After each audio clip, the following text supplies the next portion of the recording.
Do you enjoy RPGs? Do you enjoy old RPGs?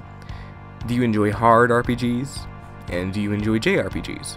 Well, then I got something for you today. Hi, my name is The Doubled, and I'm here with Shin Megami Tensay 1, an old school JRPG originally released for the Super Famicom back in 1992. Does it still hold up today, or is it too archaic for modern times? Well, let's find out. And before I forget, we'll be taking a look at the iOS re-release, the first official English translation of the game. And for this video I'll also be using Famicom gameplay and iOS gameplay, since it's hard to record iOS stuff, and there's not a lot of footage of it online. Atlus was a company founded in 1986. For 30 years they sure have made a lot of games, way too many to count anyways. The Wikipedia page is incredibly long, I mean just look at this. But they're mostly known for making Trauma Center, an action game based on surgeries, Etrian Odyssey, a dungeon crawling RPG, Persona, a spin-off series of Megami Tensay, and of course the Megami Tensay series. Megami Tensay, or Digital Devil Story Megami Tensay, was an RPG released for the Famicom back in 1987. It was based off the novel Digital Devil Story by Aya Nishitani. The story of the novel is that demons run amok throughout a high school and do evil things. There has been no official English translation of the novel, so if you want to read it yourself, you'll either have to wait for someone to translate it, or learn Japanese yourself. The game was released a year after the novel, and featured demons, demon fusion, and dungeon crawling. However, there wasn't a lot of traditional RPG aspects in the game, but it was successful enough to get a sequel on the Famicom and later spawn an entire series. Many of the games would base their gameplay off of Megami Tensay's dungeon crawling aspect. If you'd like to play these games, I'd recommend the Super Famicom re-release Kyuuyaku Megami Tensay, with the translation patch. It has updated graphics, music, redone dungeons, a save feature, and a few added bonuses.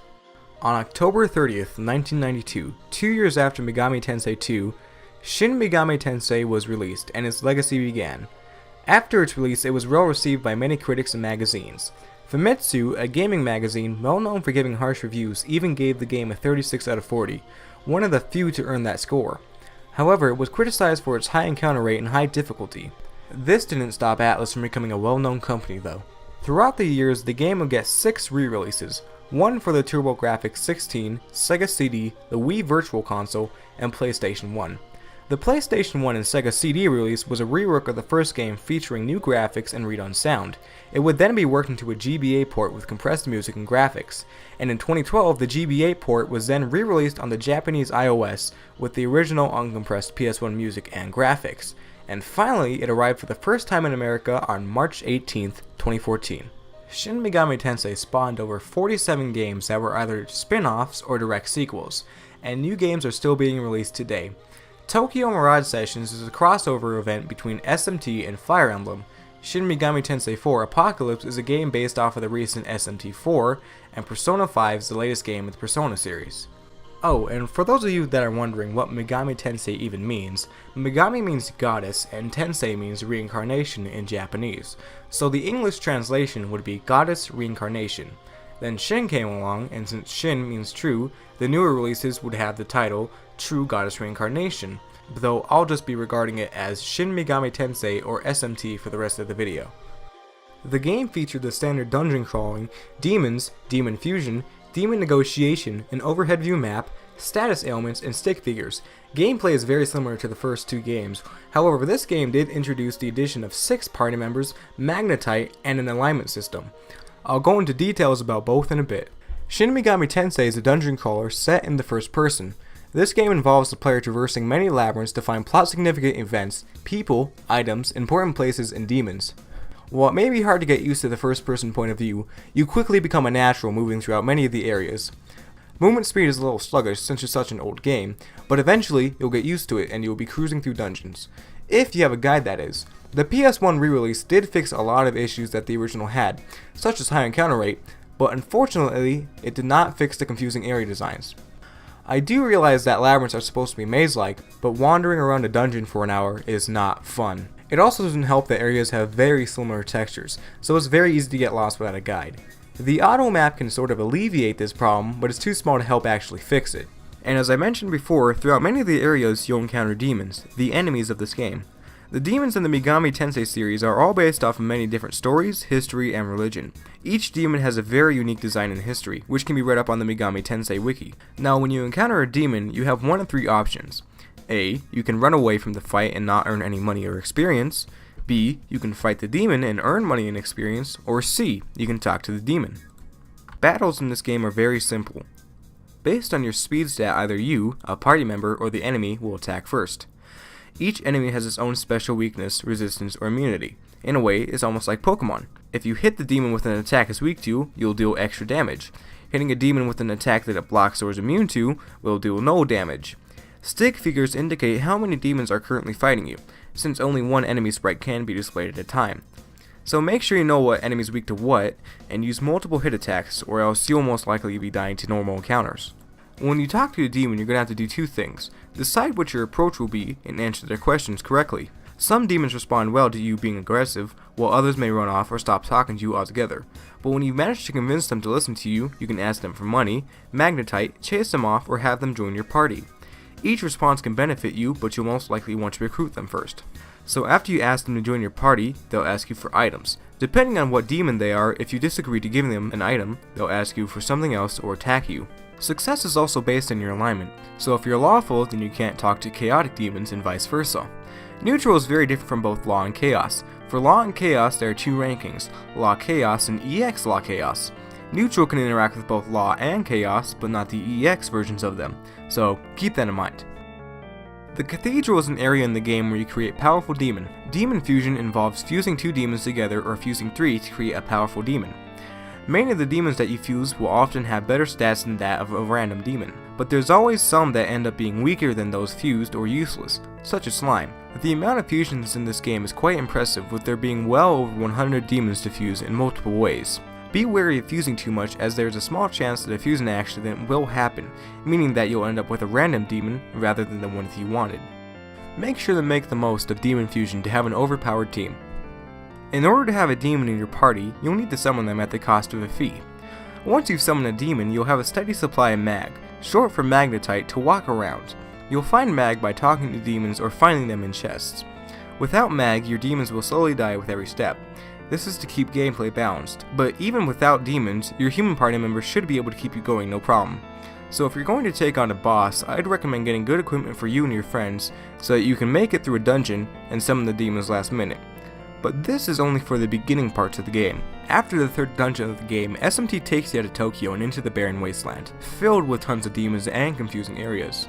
You can no longer use any cheap tactics, so you'll have to have good equipment and demons. Enemies can easily take you out in 3 turns or less if you come unprepared. The game will make you learn what buffs, debuffs, and attacks do very quickly after this. Also, certain party members will leave you at one point or another, so you will effectively lose a turn in battles.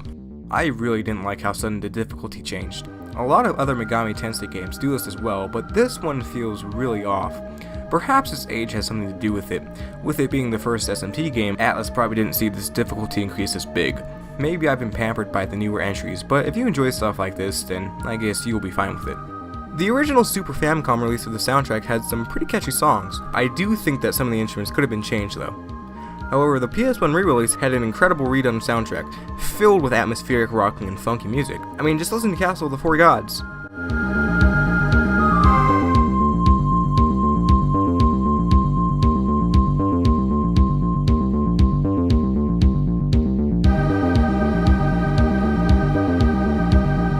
That's really good for PS1, I'd say. The GBA port had some compressed sound quality, making the music sound a little strange, but it still sounded alright. And if you want to buy the soundtrack, well, you're straight out of luck. There has been no official release of the soundtrack, but the main title themes have been arranged in Shin Megami Tensei Music Collection. It's not much, but it's something at least. Throughout the game you will make many choices that will decide your alignment. Will those with the strong will rise to the top of society? Will you have absolute control over everything and make the land peaceful again? Or will you just ignore both sides altogether? Well, that's up for you to decide. Your alignment affects what ending you'll get, what demons you'll be able to use, and what items you'll be able to use as well. I think that the alignment system is very interesting. It made you think about your choices, and what you thought was right and what was wrong. There is no bad alignment, it's just up to your perspective. The alignment system will be expanded on a lot better in future games. Here's a quick plot summary of the game. The year is 1990X, Tokyo. One day a young boy named Kazuo wakes up to find a message on his computer. The message is from a man named Steven, and inside the message there's a file called the Demon Summoning Program. Steven says that demons are going to soon invade the world, and those that are brave enough to fight against the demons should use this program. The boy's intrigued and downloads the file. Kazuya's mother asks him to run some errands for her afterwards. Stuff goes down right after Kazuya arrives at the mall. He sees a man get killed by one of the demons, he meets up with two people that he saw in his vision dreams, and his mom gets eaten by a demon. Later, after either killing an angel or a government official, Tokyo is destroyed by a nuclear blast, and the apocalypse happens. Now our protagonist has to fight his way throughout the world and make many decisions to decide the fate of Tokyo. The plot is very minimal in this game, as to be expected of a 20-plus-year-old game. Characters have very two-dimensional driving forces. They either want more power, they don't care, or they just want to save their girlfriend. But there's still at least something to enjoy in the story, and hey, it would evolve into something very interesting in future games, yet again. In 2002, the Aeon Genesis translation patch was released for Shin Megami Tensay on emulators. This patch allowed the American audience to experience SMT for the first time. If you want to play the original Famicom release of SMT, then this is definitely for you. Keep in mind though that gameplay is a lot slower, the encounter rate is way higher than the iOS release, and certain names are also different. But if you're alright with that, then have fun with the games. Aeon Genesis has also released a translation of SMT2, and they're currently working on Shin Megami Tensay If, but the last translation update was in November of 2014, so you'll have to wait for that one to come out. So is Shin Megami Tensay a good game? I think it's a very good old school game, but it is not for everybody. It has interesting demon designs and battle mechanics, which can lead to some very fun and challenging fights, but due to how high encounter rate is, and due to the age of the game, battles quickly become infuriating, and eventually boring. The music is very good, and I can listen to some tracks standalone from the game. The alignment system was also a very cool idea for the time. The story is very thin, which leads to the game feeling shallow and the choices that you make seem empty and not worth anything. There's also a lot of confusing dungeon designs with badly textured graphics as well. The game's graphics did not age well whatsoever, so it could be hard for some folks to get into if they're coming off of newer games. The difficulty spike can also be very off-putting to some people, and again, while I do realize that a lot of other SMT games do have these spikes, this one is so sudden and large that I can't even say that it was fun to be challenged that way. I cannot recommend this to a newcomer to the series, but if you're coming off of newer games, or if you like old school hard RPGs, then this game is definitely for you. It has the old school style, and it led to a lot of great games, so maybe you'll find it easier to play than me, who knows. So with that, I hope you all have a great night, and I'll see you next time. Hey, it's me, Ethan. I'm here with my Inslate, and just want to say, go check out Raisin Brand's SMT beginner game recommendation video. I'll put a link into it in the video and the description. Probably include one of my friends' videos too. They're pretty good. Check them out. Yeah.